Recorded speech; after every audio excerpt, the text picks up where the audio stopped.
অন্নপূর্ণা ভান্ডারের form fill up করেছেন, কিন্তু অন্নপূর্ণা ভান্ডারে 3,000 টাকা আপনাদের ব্যাংক অ্যাকাউন্টে এখনও এসে ঢোকেনি।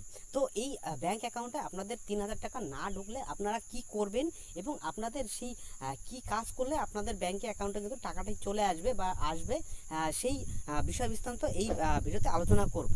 সবার প্রথমে আপনারা দেখতে পাচ্ছেন যে আপনাদের কি করতে হবে। আপনাদের এখানে দেখতে পাচ্ছেন যে অন্নপূর্ণা ভান্ডারের টাকা অ্যাকাউন্টে না ঢুকলে প্রথমেই নিশ্চিত করুন। কি নিশ্চিত করতে হবে?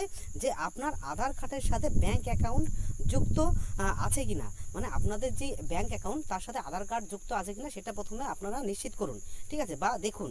তারপরে তাতে ডিবিটি লিঙ্ক আছে রয়েছে কিনা, ডিবিটি লিঙ্ক করা হয়েছে কিনা সেই ব্যাংক অ্যাকাউন্টে বা আধার কার্ডে, সেটা আপনারা চেক করুন। কারণ টাকা সরাসরি আপনাদের আধার লিঙ্ক ব্যাংক অ্যাকাউন্টে পাঠানো হয়, ঠিক আছে, এটা বুঝতে পারলেন। এইবার দেখুন টাকা না পাওয়ার কারণ এবং সমাধানগুলো ধাপে ধাপে এই ভিডিওতে দেয়া হবে। তো আপনারা ভিডিওটি সম্পূর্ণ দেখুন, তাহলেই বুঝতে পারবেন। তার পরবর্তীতে দেখুন আপনাদের কি বলেছে। পরবর্তীতে ব্যাংক অ্যাকাউন্ট এবং আধার লিঙ্ক চেক করুন সবার প্রথমে। তারপরে কি আপনার অ্যাকাউন্টে টাকা আসার জন্য আধার এবং ব্যাংকের অ্যাকাউন্টের সংযোগ অত্যন্ত জরুরি, মানে আধার কার্ডের সাথে আপনাদের ব্যাংক অ্যাকাউন্টের লিঙ্ক কিন্তু অবশ্যই থাকতে হবে, নাহলে কিন্তু টাকা আপনারা পাবেন না, ঠিক আছে। তো তারপরে দেখুন এই অপশনটি কি বলেছে।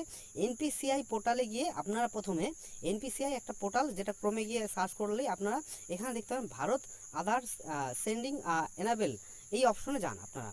তারপরে আধার নাম্বার এবং ওটিপি দিয়ে আপনারা চেক করুন আপনার কোনো ব্যাংক অ্যাকাউন্টের সাথে আধার ও ডিবিটি যুক্ত আছে, ঠিক আছে। আপনি প্রথমে দেখুন যে আপনার আধার নাম্বার এবং ওটিপি দিয়ে আপনারা দেখুন যে কোন ব্যাংক অ্যাকাউন্টের সাথে আপনার এই আধার কার্ডটি যুক্ত আছে, সেটা আপনারা দেখবেন। তারপরে কী করবেন,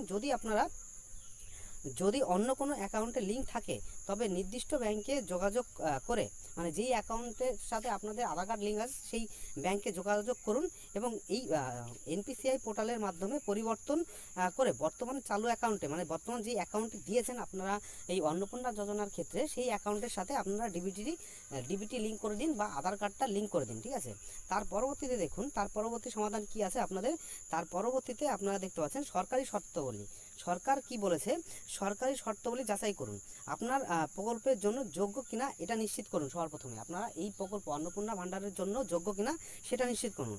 আপনারা সরকারি নিয়ম অনুযায়ী যারা সরাসরি নিজের নামে ফ্যামিলি পেনশন পান বা যারা নিজের নামে ফ্যামিলি পেনশন পান, তারা এই প্রকল্পের সুবিধা কিন্তু পাবেন না, ঠিক আছে। যেই মহিলারা বা যে মা বোনেরা কিন্তু পেনশন যোজনার মধ্যে আছে বা কোনো পেনশন পান, তারা কিন্তু এই প্রকল্পের সুবিধা পাবেন না, তারা কিন্তু তাদের অ্যাকাউন্টে কিন্তু টাকা ঢুকবে না বলে দিছে।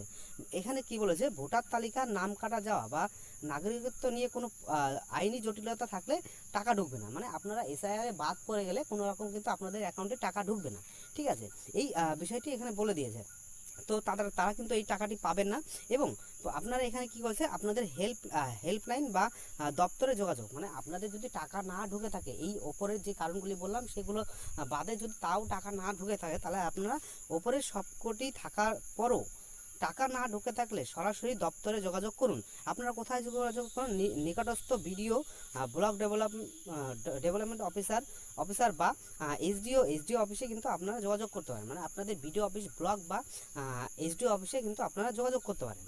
তারপরে কি বলেছে যে পশ্চিমবঙ্গ সরকারের আপনার সরকার যে পোর্টাল বা হেল্পলাইনের নাম্বারে যোগাযোগ করতে পারেন আপনারা, ঠিক আছে। তো এই আমাদের অন্নপূর্ণা ভাণ্ডারের টাকা না ঢুকলে আপনারা কি করবেন সেই বিষয় বৃত্তান্ত এই ভিডিওতে দেখলাম। তো ভিডিওটি ভালো লাগলে অবশ্যই কিন্তু ভিডিওকে লাইক করবেন। আমাদের চ্যানেলটিকে এখনও সাবস্ক্রাইব না করলে প্রকল্প সম্পর্কিত যে কোনো আপডেটের জন্য কিন্তু অবশ্যই চ্যানেলটিকে সাবস্ক্রাইব করে নেবেন এবং আপনাদের বন্ধুদের মাঝে কিন্তু এই ভিডিওটিকে অবশ্যই শেয়ার করবেন। তো ভিডিওটি শেষ পর্যন্ত দেখার জন্য ধন্যবাদ।